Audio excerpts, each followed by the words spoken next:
Hello everyone, स्वागत है आप सभी का मेरे चैनल यानी कि एनसीईआरटी सॉल्यूशंस पर। तो हम कर रहे थे क्लास 7th की एनसीईआरटी की सीरीज़। तो उसमें हमने जो हनीकॉम्ब की जो समरी थी वो मैंने आपको कराई थी, और इसके साथ साथ हमने शुरू की थी साइंस की बुक, और इसके चैप्टर हम कंटिन्यू कर रहे हैं। तो जिसने भी नहीं देखे हैं आप जाके चेक कर सकते हैं, मेरे चैनल पे आपको मिल जाएगी प्लेलिस्ट। दूसरा, आज से हम शुरू करने वाले हैं भूगोल की जो एनसीईआरटी है उसको हम उठा रहे हैं। तो भूगोल का चैप्टर नंबर 1 मैं आपको यहाँ कराने वाली हूँ। तो वीडियो में आगे बढ़ने से पहले जिन्होंने भी मेरे चैनल को सब्सक्राइब नहीं किया तो सब्सक्राइब कर दीजिए और शेयर कीजिए अपने दोस्तों के साथ। वीडियो आपको कैसी लगी अंत तक ज़रूर देखना और मुझे बताइएगा लास्ट में कमेंट करके। कुछ नहीं समझ में आता तो भी मुझे कमेंट करके बताइएगा, ठीक है। तो चलिए शुरू करते हैं हमारा आज का टॉपिक। और आज का बहुत हमारा इंटरेस्टिंग सा टॉपिक है चैप्टर नंबर 1 जो है पर्यावरण। तो सबसे पहले बात कर लेते हैं कि पर्यावरण के अंदर हम क्या कुछ पढ़ने वाले हैं। तो आज हम पढ़ेंगे पर्यावरण में कि पर्यावरण क्या होता है, पर्यावरण से आप क्या समझते हैं, पर्यावरण के घटक क्या क्या होते हैं, प्राकृतिक पर्यावरण क्या होता है, प्राकृतिक पर्यावरण के अंदर कौन कौन सी चीज़ें आती हैं। तो ये चीज़ें हम यहाँ पे पढ़ेंगे। तो बिल्कुल छोटा सा टॉपिक है और आपको बहुत जल्दी अच्छे तरीके से समझ में आ जाएगा। तो बने रहिए मेरी इस वीडियो में अंत तक और चैप्टर को बड़ी ध्यान से सुनिएगा वीडियो को, जिससे आपको हर एक छोटी से छोटी चीज़ इसमें समझ में आए। तो चलिए शुरू करते हैं पर्यावरण का टॉपिक। तो सबसे पहले बात करते हैं कि पर्यावरण क्या होता है।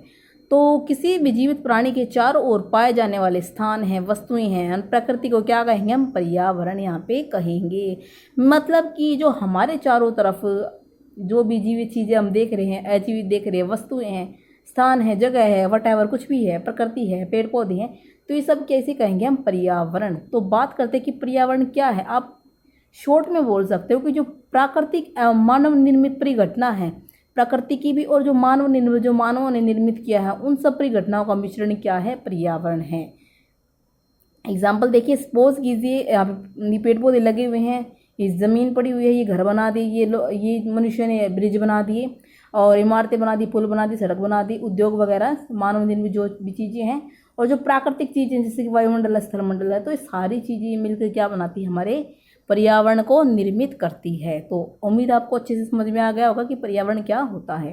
तो आप कह सकते हो कि जो पर्यावरण है उसके अंदर हमारे जीवित और अजीवित जितनी वस्तुएं वो सारी इसमें आ जाती हैं, ठीक है। तो यहाँ पे अब बात करते हैं नेक्स्ट, पर्यावरण के घटक कौन कौन से होते हैं। हम बात करते हैं पर्यावरण के घटक, ये बहुत इंपॉर्टेंट डायग्राम है।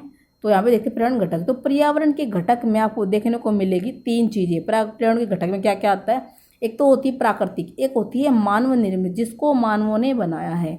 तीसरी चीज़ यहाँ पे थी खुद मानव भी क्या है, पर्यावरण का एक घटक है। तो प्राकृतिक में कौन कौन सी चीज़ें आएंगी, प्राकृतिक में आएगी हमारे जलमंडल हो गया, वायुमंडल हो गया, स्थलमंडल हो गया, एंड सजीव या कि जैव मंडल। तो ये सारी चीज़ें प्राकृतिक में आ जाएंगी। और ये क्या है, एक प्राकृतिक है जो ये पर्यावरण का घटक है। दूसरा, अगर हम मानव निर्मित चीज़ों की बात करें तो मानव निर्मित में क्या क्या चीज़ें आएंगी, आप थोड़ा सा माइंड में रखना कि मानव निर्मित मीन्स की जिसको मानवों ने बनाया है। मानव ने क्या क्या बनाया है, इमारतें बनाई है, पार्क बनाए हैं, पुल, सड़क, स्मारक, उद्योग। तो ये सारी चीज़ें किसने निर्मित की है, मानवों ने निर्मित की है। तो ये दोनों ही चीज़ें हमारी पर्यावरण के घटक में आती हैं। तीसरा, अगर हम बात करें तो पर्यावरण के घटक में जो मानव खुद है वो भी आता है कि मानव, देखो मानव के अंदर कौन कौन क्या क्या है, मानव एक व्यक्ति है, परिवार है, समुदाय है, धर्म है, शैक्षिक है, आर्थिक राजनीतिक स्थिति है। तो ये सारी चीज़ें किस में आ जाएंगी, मानव में आ जाएंगी, क्योंकि सब में मानव इन्वॉल्व है, मानव से ही निर्मित है। तो ये सारे हमारे हो जाएंगे किसके घटक, पर्यावरण के घटक। तो पर्यावरण के घटक में कौन कौन सी चीज़ें आएंगी, 3 आएंगी, प्राकृतिक, मानव निर्मित और स्वयं मानव। तो ये तीनों चीज़ें मिलकर बना के तीनों से बनता है पर्यावरण के घटक। तो बात करते हैं मानवीय पर्यावरण में मानव की परस्पर क्रियाएं, उनकी गतिविधियां एवं उनके द्वारा बनाई गई संरचनाएं सम्मिलित है। तो यहाँ पे देखिए 2 टर्म यहाँ पे दी हुई है। तो टर्म यहाँ पे दी हुई है जीवीय, एक होती है अजीवीय। तो दोनों किस प्रकार से कोरिलेटेड है। जीवीय का मतलब होता है सजीव प्राणियों का संसार, सजीव प्राणी का संसार, जैसे कि पादप है और जंतु है, तो ये क्या सजीव है इनका संसार। और अजीव का मतलब है निर्जीव पदार्थों का संसार। तो आपको याद रखना, जीव मतलब जिनमें जीवन है और अजीव मतलब जिनमें जीवन नहीं है, जैसे स्थल है, ठीक है, तो इनमें जीवन नहीं है तो इसे बोलेंगे अजीवीय। उसके बाद हम बात करते हैं यहाँ पे जैसे कि मैंने आपको यहाँ पे पढ़ाया था, देखो यहाँ पे लिखा हुआ है कि किसी भी जीवित प्राणी के चारों ओर पाए जाने वाले लोग, स्थान, वस्तु एवं प्रकृति को हम कहेंगे पर्यावरण। तो यह प्राकृतिक या मानव निर्मित परिघटनाओं का मिश्रण है। और यहाँ पे आप देख सकते हैं कि प्राकृतिक पर्यावरण में पृथ्वी पर पाए जाने वाले जीव एवं अजीव दोनों परिस्थितियाँ शामिल है। जीव का मतलब आप समझ गए होंगे, मतलब कि जो इतने भी सजीव हैं वो सारे हमारे प्राकृतिक पर्यावरण में सम्मिलित हैं, यानी कि पादप एवं जंतु। और अगर हम अजीव की बात करें तो जितनी भी निर्जीव चीज़ें हैं, निर्जीव चीज़ें भी आप समझ सकते हैं। निर्जीव मैंने आपको बताया, जैसे स्थल है, इमारतें हैं, पुल, सड़क, उद्योग, स्मारक जो मानव निर्मित हैं वो भी सारी इसके अंदर सम्मिलित है। किसके अंदर? प्राकृतिक पर्यावरण में। लेकिन अगर हम बात प्राकृतिक की करें तो प्राकृतिक मतलब जो चीज़ें प्रकृति ने हमें अजीव के रूप में दी है। अब प्रकृति ने हमें अजीव के रूप में कौन कौन सी चीज़ें दी है? मानव निर्मित अलग चीज़ है, लेकिन प्रकृति ने कौन सी चीज़ दी है? जैसे कि स्थल है, जैसे कि पहाड़ है, पठार है, ठीक है। तो ये सारी चीज़ें क्या है? ये सारी चीज़ें अजीवित है, मीन्स अजीवीय है, ये इनमें जीवन नहीं है। तो उम्मीद आप समझ गए होंगे ये टॉपिक। उसके बाद देखिए, जबकि मानव पर्यावरण में क्या क्या सम्मिलित होगा? मानव पर्यावरण की बात करें तो मानव पर्यावरण में मानव की परस्पर क्रियाएं, उनकी गतिविधियां एवं उनके द्वारा बनाई गई रचनाएं शामिल है। ठीक है, तो आप समझ गए होंगे। अब बात कर लेते हैं यहाँ पे जो दिया गया है, एक इंपॉर्टेंट टॉपिक है, इंपॉर्टेंट पॉइंट जो यहाँ पे दिया गया बॉक्स में, एक बहुत ज़्यादा इंपॉर्टेंट पॉइंट होते हैं, इनको आप जरूर से कर लेना। तो यहाँ पे दिया हुआ पर्यावरण यानी एनवायरमेंट शब्द की उत्पत्ति फ्रेंच शब्द एनवायरोनेर या एनवायरोनेर से हुई है, जिसका अर्थ है पड़ोस। मीन्स जो आपको याद रखना है क्या है कि पर्यावरण शब्द की उत्पत्ति एक फ्रेंच शब्द से हुई है, जिसका अर्थ क्या होता है? जिसका अर्थ होता है यहाँ पे पड़ोस, पड़ोस, पड़ोस। ठीक है, उसके बाद देखते हैं नेक्स्ट यहाँ पे है प्राकृतिक पर्यावरण, कि प्राकृतिक पर्यावरण में कौन कौन सी चीज़ें हमारी आती हैं। तो बात करते हैं प्राकृतिक पर्यावरण की। भूमि, जल, वायु, पेड़ पौधे एवं जीव जंतु मिलकर प्राकृतिक पर्यावरण बनाते हैं। प्राकृतिक से आप क्या समझते हैं? जो हमें गॉड गिफ्टेड चीज़ें हैं, जो हमें नेचर ने दी हैं, जैसे पहाड़ है, पर्वत है, नदियाँ हैं, ठीक है, जीव जंतु है, पेड़ पौधे, सब क्या है? सब प्राकृतिक है, मीन्स नेचुरल है। पेड़ पौधों को, जो जीव जंतुओं को इंसान ने निर्मित नहीं किया, ये हमें गॉड ने गिफ्ट की है। तो इससे आप क्या समझेंगे? ये सारी चीज़ें होती है हमारी प्राकृतिक वस्तुएं। ठीक है, अब बात करते हैं कि प्राकृतिक पर्यावरण में कौन कौन सी चीज़ें आएंगी हमारी। प्राकृतिक पर्यावरण में आएंगे हमारी स्थलमंडल है, जलमंडल है, वायुमंडल है, हम जैवमंडल से हम परिचित होंगे। आइए इनके बारे में कुछ हम जानकारी प्राप्त करते हैं। तो सबसे पहले बात करते हैं स्थलमंडल क्या होता है। स्थल मंडल, स्थल से क्या समझे? मतलब धरती। स्थल मतलब पृथ्वी की जो ऊपर की परत है, ठीक है, उसे बोलेंगे स्थल। जहाँ पे हम रहते हैं, लैंड जिसको बोलते हैं, उसे कहेंगे स्थल और मंडल। समझ गए आप? कुछ ना कुछ आइडिया आपके दिमाग में कमांड गई होगी कि स्थल मंडल क्या होता है। तो आइए डेफिनेशन पे चलते हैं। पृथ्वी की ठोस प्रॉपर्टी या कठोर ऊपरी परत को हम कहेंगे स्थल मंडल। पृथ्वी की ऊपरी परत, ठोस परत, कठोर परत को क्या कहेंगे? यहाँ पे कहेंगे हम स्थल मंडल। उसके बाद देखते हैं, यह चट्टानों एवं खनिजों से बनी, जो ऊपर की परत है किससे बनी होगी? चट्टानों से बनी होगी, खनिजों से बनी होगी, एवं मिट्टी की पतली परत से ये ढकी हुई है। यह पहाड़, पठार, मैदान, घाटी जैसी विभिन्न स्थलाकृतियों वाला विषम धरातल होता है। मतलब इसमें बहुत सारी स्थलाकृतियाँ मिलेंगी, जैसे पहाड़ी मिलेंगे, पठार भी मिलेंगे, एंड मैदान भी, घाटी भी, तो सारी चीज़ें यहाँ पे मिलेंगी हमारी। ये स्थलाकृतियाँ महाद्वीपों के अलावा महासागर की सतह पर भी पाई जाती है। कहाँ मिलेंगी? महाद्वीपों के अलावा महासागर की सतह पर भी पाई जाएंगी। तो ये था हमारा स्थल मंडल। जो चीज़ हम स्थल पे देखते हैं, धरती पे देखते हैं, जो हम ऊपर की सतह पे देखते हो जाएंगे स्थल मंडल। तो यह उम्मीद आप समझ गए होंगे कि पहाड़ क्या होते हैं। पहाड़ आपको पता होगा। पठार क्या होते हैं? पठार अगर जैसे ये सपोज करो पहाड़ है, ऊपर से काट देंगे तो मतलब इस तरीके से क्या होते हैं, हमारा जो पठार होता है इस तरीके से, तो इसको हम बोलते हैं पठार। तो बात करते हैं यहाँ पे घाटी, मैदान तो ऊपर पता होगा, जो प्लेन एरिया होता है, जो समतल होता है, उसे हम बोलते हैं मैदान। और उसके अलावा यहाँ पे घाटी, जो वैलीज होती है, जो इस टाइप से होती है घाटी वैली, ठीक है, तो इन्हें बोलते हैं घाटियाँ, जो एक से वी शेप में होती हैं, वो होती हैं घाटियाँ। अब यहाँ पे देखिए नेक्स्ट जो हमारा टॉपिक है, स्थल मंडल क्या होता है। स्थल मंडल एक्चुअल में मतलब कि क्या रोल है स्थल मंडल का, क्या काम आता है स्थल मंडल। ठीक है, जो स्थल मंडल है हमारा, ये वह क्षेत्र है जो हमें वनों, कृषि एवं मानव वस्तुओं के लिए, भूमि, पशुओं को चरने के लिए घास स्थल प्रदान करता है। हमें क्या क्या मिल रहा है स्थल मंडल से? हमें वन मिल रही है, कृषि मिल रही, आम मानव वस्तु के लिए भूमि, पशुओं को चरने के लिए घास स्थल प्रदान करता है। यह खनिज संपदा का भी एक महत्वपूर्ण स्रोत है। तो स्थलमंडल हमें ये सारी चीज़ें हमको ये देता है यहाँ पे स्थलमंडल। और देखते हैं नेक्स्ट टॉपिक। यहाँ पे अगर हम बात करें तो नेक्स्ट टॉपिक हमारा है, देखिए उससे पहले डायग्राम की बात कर लेते हैं। ये जैवमंडल, स्थलमंडल, ये सारी चीज़ें पर्यावरण के क्षेत्र है कुल मिलाकर। तो बात करते हैं जल मंडल, मतलब जहाँ जल ही जल होगा, मीन्स जल का क्षेत्र को क्या कहेंगे, जलमंडल यहाँ पे कहने वाले हैं। ये जल के विभिन्न स्रोतों जैसे नदी, झील, समुद्र, महासागर आदि जैसे विभिन्न जलाशयों से मिलकर बनेगा। यह सभी प्राणियों के लिए आवश्यक है। कौन जल आवश्यक है? पृथ्वी के चारों ओर फैली वायु की पतली परत को हम कहेंगे वायुमंडल। मीन्स जो पृथ्वी के चारों ओर एक वायु की पतली सी परत है उसे कहेंगे वायुमंडल। पृथ्वी का गुरुत्वाकर्षण बल अपने चारों ओर के वायुमंडल को थामे रखता है। मीन्स एक गुरुत्वाकर्षण बल ही है जिसने वायुमंडल को हमारे को थाम रखा है। और जो हमारा वायुमंडल है, जैसे कि हम शुरू से पढ़ते आ रहे हैं, बचपन से पढ़ते आ रहे हैं कि जो हमारा वायुमंडल है वो सूर्य की झुलसाने वाली गर्मी एवं हानिकारक किरणों से हमारी रक्षा करता है। कौन करता है रक्षा? हमारी जो हमारा वायुमंडल है। और इसमें क्या होता है, इसमें कई प्रकार की गैस होती है, धूल कण एवं जल वाष्प उपस्थित होते हैं। वायुमंडल में परिवर्तन होने से मौसम एवं जलवायु में भी परिवर्तन होता है। उसके बाद पादप एवं जीव जंतु मिलकर जैवमंडल या सजीव संसार का निर्माण करते हैं। तो हम पहुंच गए हैं जैवमंडल में। तो जैवमंडल में क्या क्या होगा?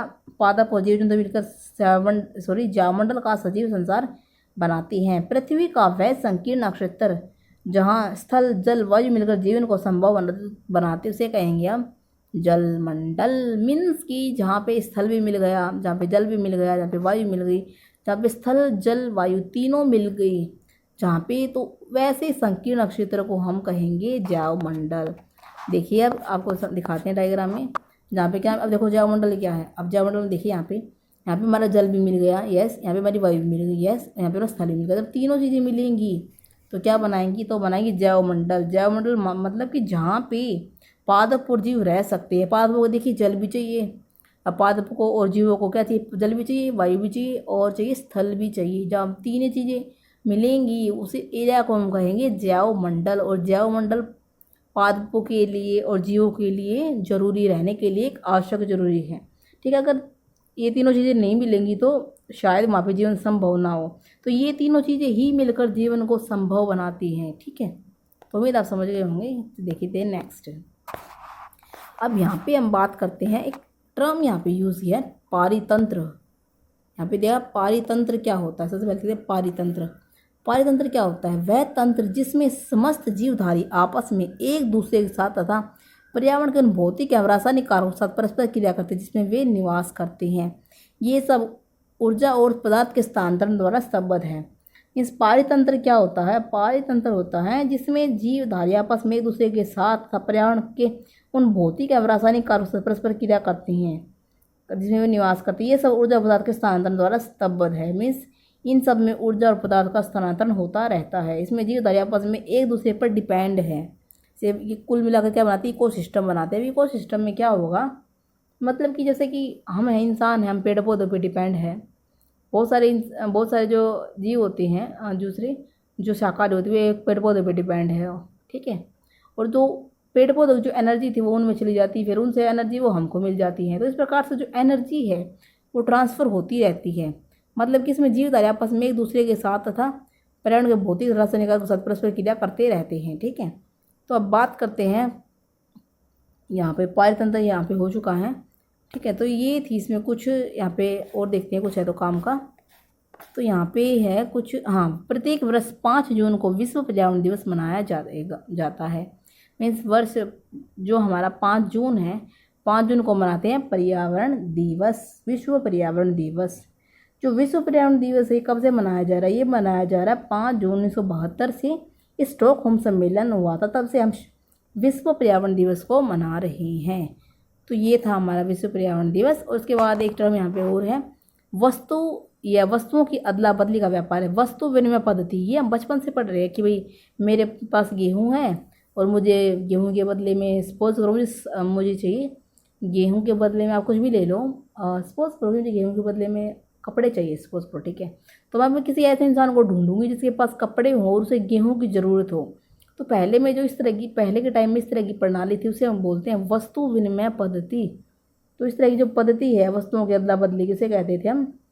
वस्तुओं की वस्तु विनिमय पद्धति, बिना धन के। ठीक है, तो यहाँ पे बात करते हैं मानवीय पर्यावरण क्या है। मानव अपने पर्यावरण के साथ परस्पर क्रिया करता है, उसमें अपनी आवश्यकता अनुसार परिवर्तन करता रहता है। प्रारंभिक मानव ने स्वयं को प्रकृति के रूप बना लिया, तो उसका जीवन सरल था एवं आसपास की प्रकृति से उसकी आवश्यकताएं पूरी होती जाती थी। लेकिन धीरे धीरे मानव ने विकास किया, पर्यावरण का उपयोग समझा और परिवर्तन करने के नए तरीके सीख लिए। उसने फसल उगाना शुरू किया, पशु पालना शुरू किया, स्थायी जीवन उसने जीना शुरू कर लिया। तो वहीं से वस्तु विनिमय पद्धति का विकास हुआ था। तो पता चल गया कि आपको वस्तु विनिमय पद्धति क्या होती है। तो ये था हमारा आज का टॉपिक। तो यहाँ पे क्वेश्चंस देखिए, पारितंत्र क्या है, हमने बताया इकोसिस्टम क्या है। इकोसिस्टम क्या है? वह तंत्र जिसमें समस्त जीवधारी आपस में एक दूसरे के साथ तथा पर्यावरण के उन भौतिक एवं रासायनिक कारकों के साथ परस्पर क्रिया करते हैं जहाँ पे वो रहते हैं। प्राकृतिक पर्यावरण से आप क्या समझते हैं? पर्यावरण के प्रमुख घटक कौन कौन से हैं? पर्यावरण के प्रमुख घटक कौन कौन से? 3 घटक हैं, प्राकृतिक, मानव निर्मित और खुद मानव पर्यावरण का घटक है। ठीक है, तो प्राकृतिक पर्यावरण से आप क्या समझते हैं? प्रकृति के जैविक और अजैविक कारकों से निर्मित तंत्र क्या होता है? प्राकृतिक पर्यावरण होता है। किसी जीव के चारों ओर प्रदत्त वस्तुएं जीवित हो या अजीवित हो उसे हम कहेंगे प्राकृतिक पर्यावरण। मानव निर्मित पर्यावरण के 4 उदाहरण दीजिए। मानव निर्मित पर्यावरण में क्या मानव ने क्या क्या बनाया है? इमारतें हैं, सड़कें हैं, पुल हैं, ठीक है, ब्रिज, तालाब है, कृषि है, भूमि है। तो ये सारे मानव निर्मित पर्यावरण के जो घटक हैं। वह स्थल मंडल क्या है? यहाँ पे क्या हो? स्थल मंडल, यहाँ पे स्थल हो। स्थल मंडल मैंने आपको कराया था, मीन्स जो चट्टानों एवं खनिजों से निर्मित होता है, मिट्टी के ऊपर से ढका होता है, उसे कहते हैं स्थल मंडल। जीवीय पर्यावरण के 2 प्रमुख घटक कौन कौन से हैं? जीव क्या होगा? इसमें जीवन होगा, मतलब कि जो पादप और जंतु है क्या हो जाएंगे? जीव पर्यावरण के 2 घटक हो जाएंगे, पादप और जंतु हो जाएंगे जीव पर्यावरण के प्रमुख घटक। और यहाँ पे है जैव मंडल क्या है? तो जीवधारियों से निर्मित परिमंडल जैव मंडल है, मीन्स जिसमें वायुमंडल, स्थल मंडल और जो हमारे जल मंडल है, तीनों जहाँ पे मिलते हो, तीनों का मिला जुला मंडल वो क्या कहलाएगा? जैव मंडल यहाँ पे हो जाएगा। तो इनमें से कौन सा प्राकृतिक पारितंत्र नहीं है? मत प्राकृतिक नहीं है। तो प्राकृतिक कौन सा नहीं है? ताल नहीं है प्राकृतिक, मृस्थलीय प्राकृतिक, वन प्राकृतिक है। तो इनमें से कौन सा मानवीय पर्यावरण का घटक नहीं है? तो मानवीय पर्यावरण का घटक नहीं होना चाहिए। तो कौन सा नहीं होगा? स्थल नहीं होगा। तो इनमें से कौन सा मानव निर्मित पर्यावरण है जो मानव निर्मित किया है? तो मानव ने ना पहाड़ निर्मित किए ना समुद्र निर्मित किया, तो मानव निर्मित किया सड़क। तो नेक्स्ट है, इनमें से कौन सा पर्यावरण के लिए खतरा है? तो कौन सा खतरा होगा? पादप वृद्धि, जनसंख्या वृद्धि, फसल वृद्धि। फसल वृद्धि हो तभी खतरा नहीं। जनसंख्या वृद्धि, क्योंकि जनसंख्या वृद्धि होगी तो जंगलों को काट कर और जगह की आवश्यकता होगी, जगह की आवश्यकता होगी, घर बनाने की आवश्यकता होगी, रहन सहन की आवश्यकता होगी, हर एक चीज़ चाहिए। ठीक है, इसलिए पॉपुलेशन जो हमारी इंक्रीजिंग, जो बढ़ती पॉपुलेशन है तो वो हमारे लिए एक रिस्क है, एक खतरा है हमारे इन्वायरमेंट के लिए। यहाँ पे बताओ कि जैव मंडल किसे कहते हैं?